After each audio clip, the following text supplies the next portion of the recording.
Alright, so I'm Joe, if you guys want to know that already, but somehow John chose me to be his best man. And honestly, after that speech he gave at the altar today, maybe I'm not your best man anymore. That's the case, but okay. I'll get over it, it's fine, don't worry about it. But yeah, I don't think he had much of an option considering I'm his twin and only brother, so thanks, Mom and Dad. I also know that John and Alicia are a little concerned that I'm going to come up here and say something inappropriate, so I want to reassure them that they are probably right. But I apologize in advance. Now, I don't have a great track record at weddings, as some people here may know. I've broken up in a bride's parents' bedroom before, and probably overstayed my welcome too long. But I think I've matured over the years, and if you look at my face right now, there's absolutely no reason for any of you to think otherwise. So with that being said, really my whole life, there's been no need to introduce myself by my actual name, as it's rarely remembered. When people see me, they just immediately say, "Hey, aren't you Little John's twin brother?" Or just, "Oh, you're Little John's older brother." Now, I always thought me looking older may have had something to do with our height difference, but I was recently told I actually just look older due to the dark circle under my left eye, which I never really noticed, but I can assure you everyone here, it has in fact always been there.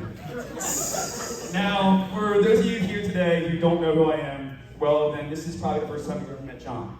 And if that's true, I would imagine you were looking up at the altar today thinking, wow, I didn't know Alicia's husband also had a son Jason's age. How great is that? And then I'm sure you slowly came to that same realization that many waiters and waitresses have after they had me and John the kids menu at dinner. But hey, that makes them big cheesy, right, Alicia? And who am I kidding? I love the kids menu.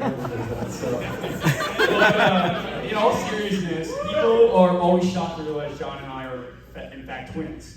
Many people ask us if we have some type of twin telepathy or our own twin language.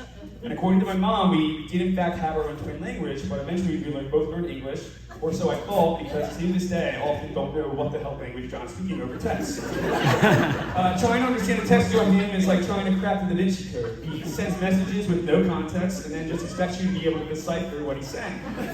An example, and I quote, "Damn, that was not good." "What wasn't good, John?" Soul responds, "I end up being late." "To work?"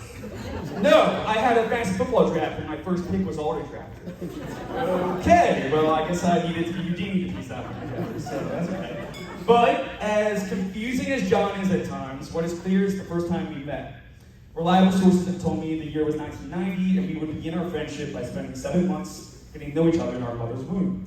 Now, it can often be kind of strange to look back that far, as naturally one is kind of reminded of their own conception, and that's felt pretty gross.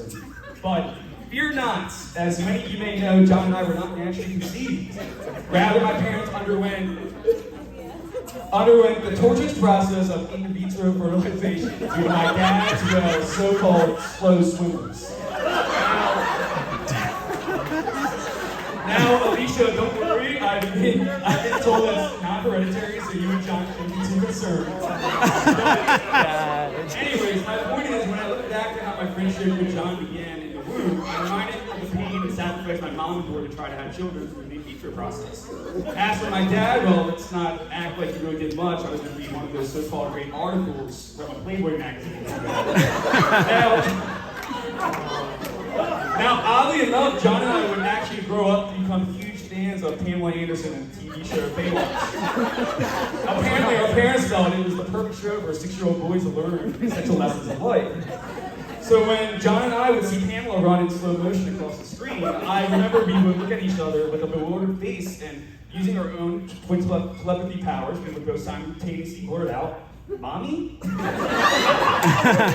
Coincidence, Dad? With Pamela in one of those great articles? Well, I'm not absolutely sure, but nevertheless, I'm convinced Pamela Anderson, much like the amazing lifeguard that she was on TV, once again has saved more lives. She had finally come to the rescue of my dad's slow swimmers. Not only did Pamela rescue those slow swimmers, but she somehow trained and turned these guys apparently into Michael Phelps. My mom didn't only get pregnant, she had now somehow got pregnant with quadruplets.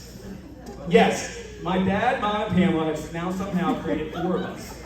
Unfortunately for John, I apparently had an insatiable appetite as an embryo. As a result, I devoured both our unborn siblings, sucked up all the nutrients for myself, and ultimately, John's height was permanently stunted. I mean, that's at least the most logical explanation I can come up with. So the fact that John has forgiven me for my cannibal ways and chose me as his best man shows what an amazing forgiving person he is, and really just how much influence our mother still holds over.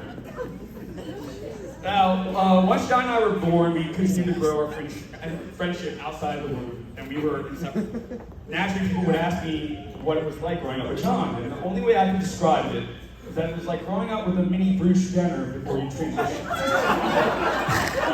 Now, John is obviously not an Olympic athlete, but relative to his height and pound-for-pound size, he's definitely one of the best athletes I know. He was surprisingly good at so many sports: golf, tennis, baseball, lacrosse, bowling, the list goes on. But much like Bruce, John had a deep, dark secret. John loved to dress up. Now, he's very well been an influence on our older sister, but I've seen the pictures and and the only other boy I've seen was that happy to wear girl clothes was Gay Rob from the house. So when you add that to the fact that John's childhood hobbies were, and this is all true, sewing, making jewelry, braiding hair, playing Barbies, and the theater, well, I think it's safe to say, if not for my mom's refusal to get into John's desire to be a tap dancer, there's a strong chance his wedding would be a little different today. Really want to be a tap dancer. Now, John would eventually grow out of most of these feminine hobbies, but as many know, he still loves to dress up and put on a costume any chance he gets. He's been an elf, leprechaun, Thanksgiving turkey, Cupid, just these costumes just demonstrate the type of person he is. Mario, that's true.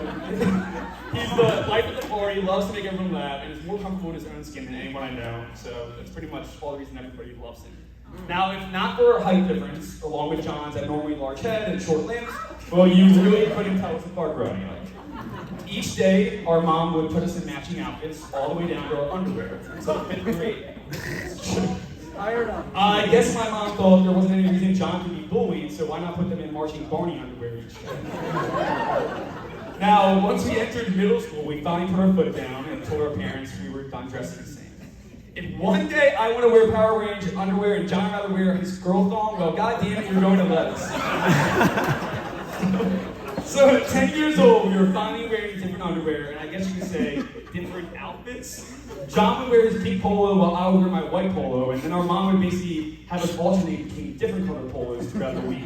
I guess things haven't really changed much, but even though we started wearing different polo outfits, you still wouldn't find us apart. Up until college, we had all the same friends, played the same sports, on the same sport teams. Our mom made sure we were had the same class schedules.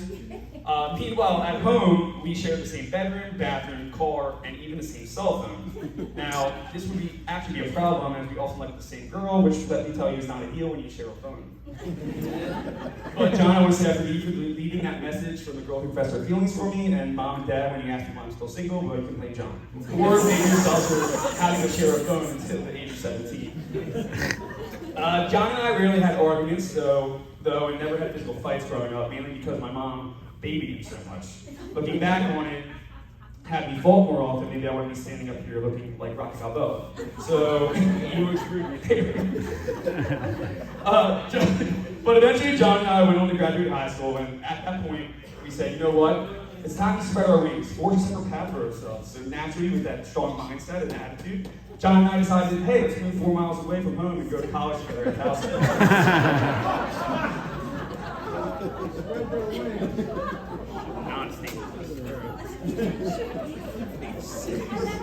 Alright, so in college, not much would change. We would live in the same dorm room, later the same apartment, where we could even share the same bedroom and bathroom.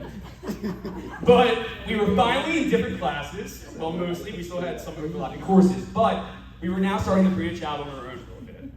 At this point in our lives, it was clear John and I are perfectly normal young adults who would never have any type of codependency issues whatsoever. So now, even after failing Psychology 101 3 times, John still managed to graduate college in 4 years at the age of 21. And for the first time in our lives, we now had our own rooms. While many young adults view 21 as when they can legally drink, John and I merely knew this the first time we didn't have to worry about being walked in on. A very special time. but looking back on everything, I truly would not change a thing. I pretty much was given my own built-in best friend, someone I could confide in at any moment, someone who I knew would drop everything to help me in the time of need. Being your twin brothers literally made me such a better person and shaped so much of who I am today that I would never be able to thank you enough. Now, fast forward to March of 2020 when John and Alicia first met. COVID had just begun. Everyone is in a panic. The world is shutting down. We're all trying to social distance ourselves, thinking this virus may actually kill us. But not John and Alicia. They connect online, and what I can only assume was a grand romantic gesture. They said, screw it, let's risk our lives to meet one another. So they did, and I guess they hit it off. I wouldn't know since John never said anything. Then by May, Alicia had officially become John's girlfriend, and I guess they were hitting it off because, again, in a recurring theme, John never said anything. However, it was during this time in May that I would finally meet Alicia. I was in Baltimore City drinking on our friend's rooftop, and John said he was just going to stop by with her. Now, none of us knew anything about Alicia. All our friends are asking me a billion questions. Is she small? How they meet? How serious is it? I said, I don't know. They didn't tell me anything. So here comes John walking up the spiral staircase to the rooftop with this giant smile on his face.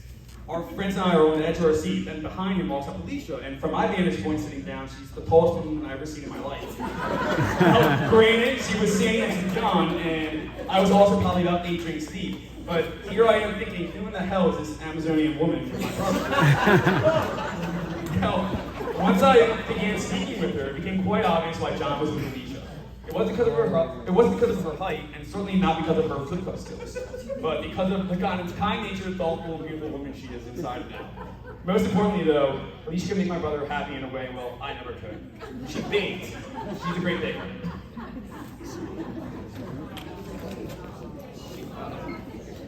Now, it was clear to me why John was with Alicia, but why in the world was she with John? And then I finally realized she must not really be able to see him. Now, that's not because of John's height, but rather Alicia's eyesight, or should I say, that lack thereof.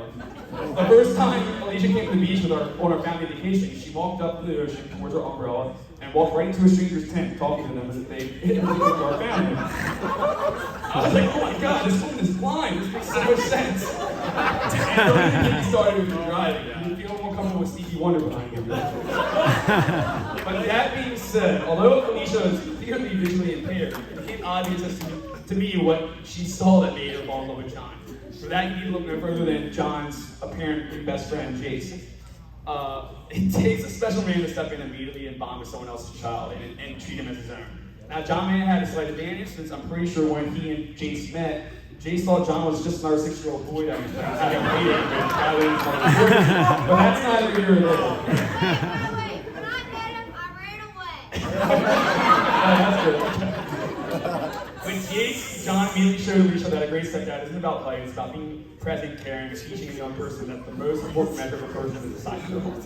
And I can easily say there's absolutely no person I know with a bigger heart than John. Woo! Plus, I know John was pretty excited to become a dad because he couldn't have gotten a dad bod any quicker. Yeah. You know what? We're pretty well. John, seeing you embark on this new journey with Alicia cannot make me any happier. I couldn't be prouder of the man you have become and the love that you have found. Alicia, you truly bring out the very best in John, and I'm just so excited to be able to officially welcome you and Jace to our family. So let's raise our glass. Glass is John and Alicia. May your journey ahead be as amazing as what you share. Raise your glass.